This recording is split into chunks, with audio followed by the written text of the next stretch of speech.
Hi viewers, welcome back to my channel. Peanut butter మనం ఇంట్లో ఎలా తయారు చేసుకోవాలో ఇప్పుడు చూద్దాం.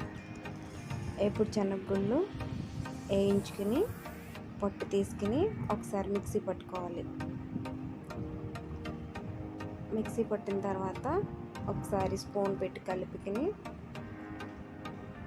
ఒక స్పూన్ తేనె, హనీ, ఇంకొక స్పూన్ ఆయిల్, కుకింగ్ ఆయిల్, చిటికెడు సాల్ట్ మళ్ళీ మెత్తగా గ్రైండ్ చేసుకోవాలి.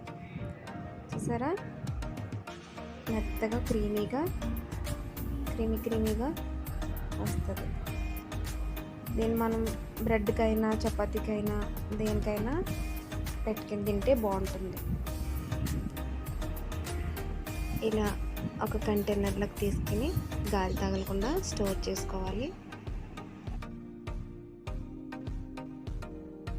ఇలా బ్రెడ్కి పెట్టుకుని పిల్లలకి ఇస్తే చాలా ఇష్టంగా తింటారు పిల్లలు.